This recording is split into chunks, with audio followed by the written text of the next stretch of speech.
Opa! Hello there. How's it going, everyone? Today we're going to be reading the chapter 5 of the Odyssey, or issue, I don't know, number 5. Um, let's go. Story so far. 10 years after he sailed for home after the Trojan War, Odysseus, king of Ithaca, was being held on an island by the goddess Calypso, while his faithful wife Penelope had held at bay Greek suitors, such as Antinous, Eurymachus, and others who wished her to wed one of them. In the 20th year of Odysseus' absence, his son Telemachus sailed to Pylos and Lacedaemon to try to learn his whereabouts. Zeus and the other Olympian gods decided Odysseus should at least continue his voyage homeward. But Poseidon, god of the sea, sent a storm that nearly drowned him. The goddess of Athena brought Odysseus to the Phaeacian isles of Scheria, to its king Alcinous and queen Arete. He related his clashes with the fierce Cicons and huge man-eating Laestrygonians, with the lotus eaters, whose plans made his men lose all desire for home, with Polyphemus the Cyclops, son of Poseidon, who devoured several of his men before the Odysseus blinded him, of the sea gods vowed to make the Ithacans suffer of the act of Circe, the witch who turned some of his crew into swine, of Odysseus' visit to Hades, land of the dead, consult with the shade of the blind prophet Tiresias, and of his narrow escape from the sea monsters Scylla and Charybdis. After all these terrible ordeals, Odysseus told the Phaeacians he sailed on aboard his lone surviving ship. till we reached the noble island of the sun god. Still out at sea, we could hear the lowing of the cattle belonging to Hyperion. But I remembered what Tiresias had told me. Harm no cattle or sheep of the sun on that god's isle. Or I forewarn you, your ship and your men will be destroyed. Hear me, my men, I know you are hard pressed, but both the blind prophet and Circle warned me to shun the island of this blessed sun god. He had the ship therefore away from the isle. You seem made of iron, Odysseus, but we are exhausted with toil and want of sleep. And now you will not let us land and cook a good supper upon this island, but sail on by into the coming night. Do all you fellows as Eurylochus does. Let us prepare our supper here. Tomorrow, you force me to yield as you are many against one. Tomorrow morning we will go on board again and put out to sea. Yet each of you must vow not to kill a single animal there, but be satisfied with the food Circle gave us. We also swear. As soon as they had eaten and drunk, they began weeping for their poor comrades whom Scylla had devoured, and they went to crying till they fell into sound sleep. Into the night Zeus raised a great gale that did not fade with morning. In the dawn we brought the ship to land, and drew her into a cave, sheltered from the blistering wind. For a whole month the gale blew steadily from the south, till corn and wine had run out. My men were forced to go further afield fishing and catching birds. We are all but starving, yet we have sworn not to touch the cattle that freely graze. One day I went inland that I might pray. Oh, ye holy gods, show me some way of getting away from this storm-cursed place. I prayed to all the gods in Olympus, till by and by they sent me off into sweet sleep. Listen to me, my poor comrades. All deaths are bad enough, but there's none so bad as famine. Why should we not drive in the best of these cattle, and offer them up in sacrifice to the mortal gods? Father Zeus, the gods have done me ill by sending me to sleep, while you men work mischief in my absence.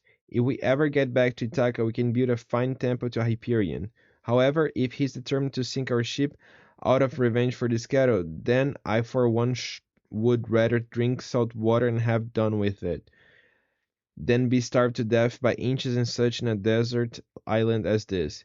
Seeing what was done, the sun god flew into rage. and turned his burning eye toward Olympus. Great Zeus, I must have vengeance on Odysseus' crew for this insolence, else I will go down to Hades and shine there among the dead. O sun, go on shining upon us, God, and upon mankind. When they have gone out to sea, I will shiver their ship into little pieces with a bolt of white lightning. You ask King Alcinoüs how I know what the gods talk about.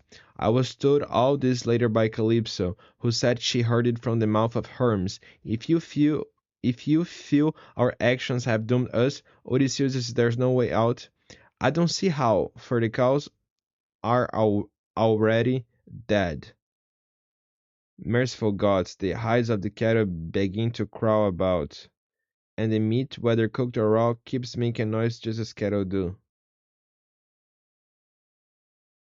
On the seventh day the gale at last abated, and we set sail, but as soon as we were well away from the island, Zeus raised a black cloud over our ship, and the sea grew dark beneath it. In another moment we were caught by a terrific squall. Then Zeus let fly with his thunderbolts and fire and brimstone, and my men and I fell into the sea. With a stout ox tongue I lashed together the lightning, shattered mast and keel, and get astride them. I was scared whatever the wind chose to take me. Hence I was borne along for 9 days, till one tenth night the gods stranded me up on the Ogygian island, where dwells the great and powerful goddess Calypso. She took me in and was kind to me for 7 years, till the gods ordered me to set me free. But I need say no more about this, god Alcinoüs, for I told you your noble wife all about yesterday, and I hate saying the same thing over and over again.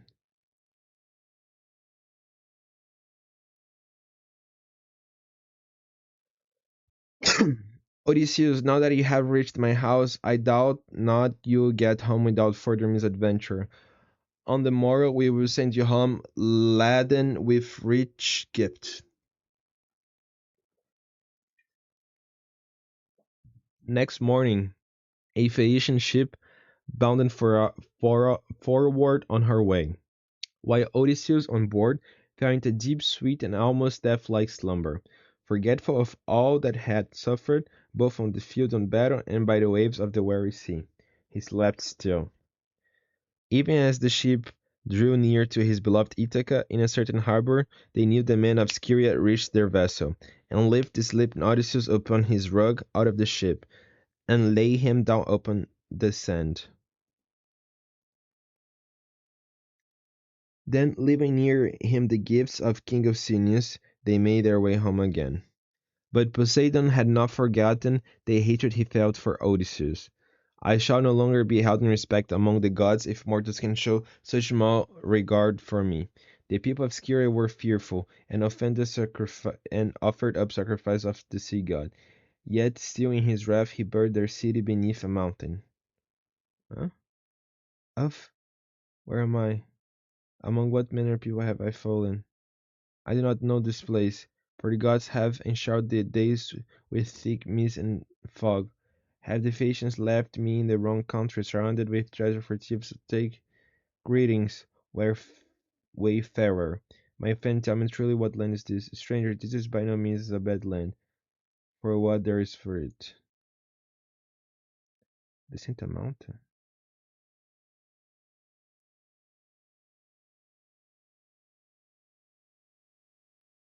Hmm.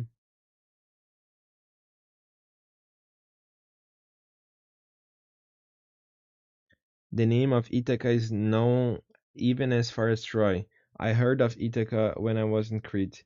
I fled from there because I killed Orsilochus, son of Idomeneus, for trying to rob me of the spoils I got from Troy. Odysseus, Odysseus, can you not drop your tricks and your indistinctive falsehoods even now that you are in your own country again? Did you not know Athena, who has kept watch over you all in your Paris? I have come to tell you of the trouble you must face now in your own house. Oh, goddess, you change your appearance so often that it's hard for me to a man to know whether it is you or not. Tell me truly, have I really got back to Ithaca? Look about you as the mist disperses. Yes, this is the heaven of the old Merman forces. I recognize its olive tree. Nearby is the cave sacred to the Naiads, where I will hide my Phaeacian treasure. After Athena had set a great sun before the door of the cave, now let me tell you how to compass the destruction of the wicked suitors. I would not have you come to the same, said Andes Agamemnon. I shall begin by disguising you so that no human being will recognize you. My clothes, they are changed to old rags, tattered and filthy, and I am covered with wrinkles, my flesh withered. Now we shall lay our plans. Then I shall go straight to Lacedaemon to fetch you your son Telemachus. Ere long, Odysseus arrived at the palace where the goddess had bade, bade him go first. Why do you sniff the air, dogs? I I hope those damnable suitors haven't sent for more of my bones to eat.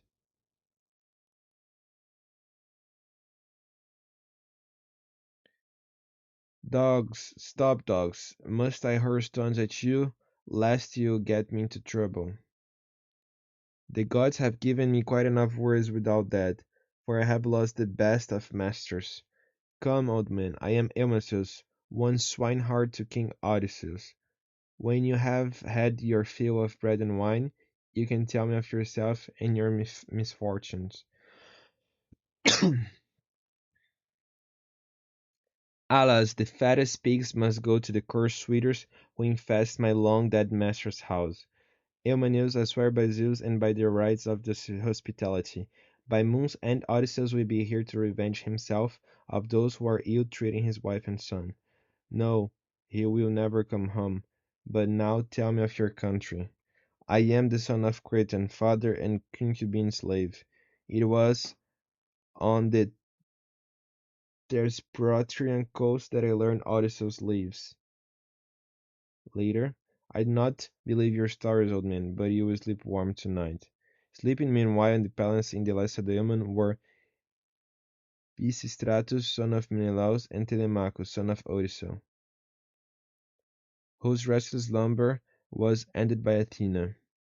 Telemachus, you must return home at once, but avoid the strait between Ithaca and Samos, where suitors lie in wait to kill you. On reach Ithaca, go straight to the swineherd named Eumaeus. Come to the morning. You are awake, old man. Yes, I must go tell Penelope the news I have for her. But what of Odysseus' parents, already on the threshold of old age when he left for Troy 20 years ago? His mother died of grief for her son, and Laertes prays heaven to let him die peacefully in his own house.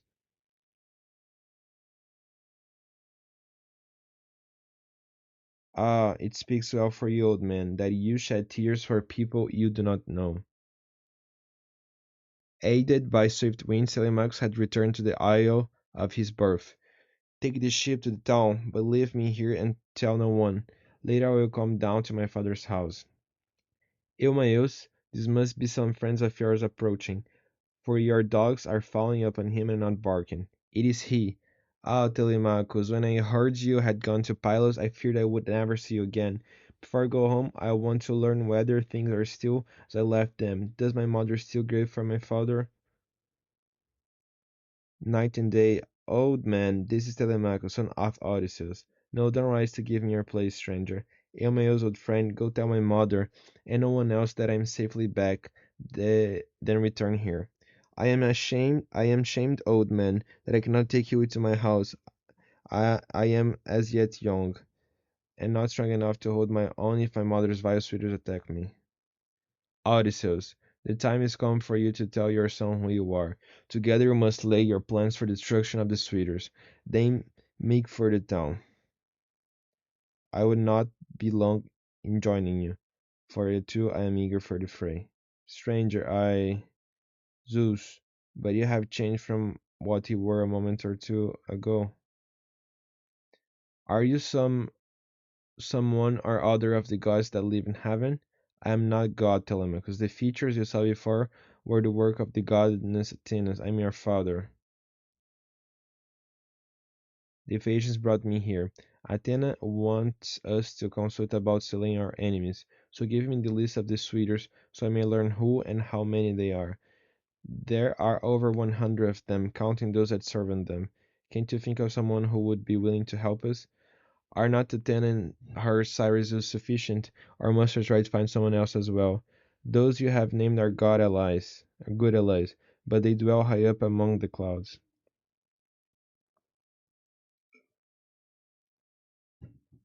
They will not keep long out of the fray. When we and the suitors join fight in my house, return home tomorrow morning and go about among the suitors as before.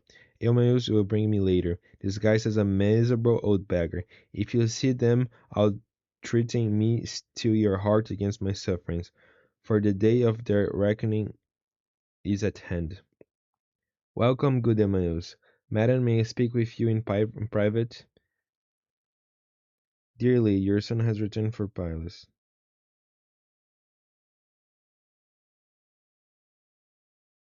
Hi, Antinius. And the others are back. Some god warned Telemachus of our ambush, Eurymachus. What?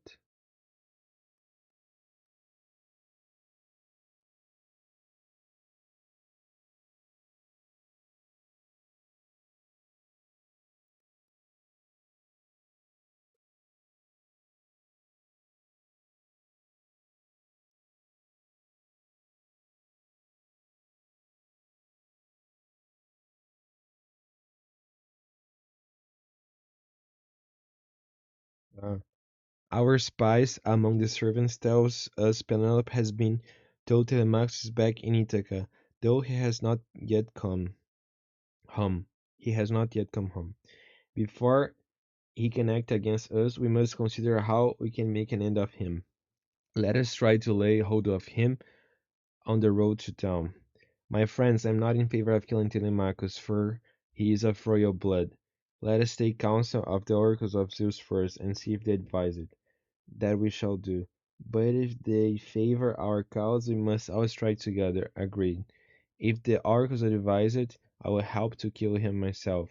But if they dissuade us, I would have you stay your hands. And thus I heard them speak, my lady, of their plots against Telemachus. Antinius, you insolent and wicked schemer, how dare you try to kill my son, Odysseus' son? Milady, your father fled to this house, once in fear of his own people, and not so saved you. Yet now you devour his property without paying for it, and you break my heart by wounding his wife and trying to slay his son. Take heart, Queen Penelope. No man shall lay hands upon Telemachus while I live. Run along and do not trouble yourself about these matters. Ah, yes, I will. But Penelope knew that Eurymachus lied, and she cried for her husband and son until Athena shed slept over her eyes. While back at the house of the swineherd, Odysseus and Telemachus enjoyed the boon of sleep and waited for tomorrow. Alright guys, one more video ended here. Please hit this like button and write down below what you have thought about this chapter. Bye bye.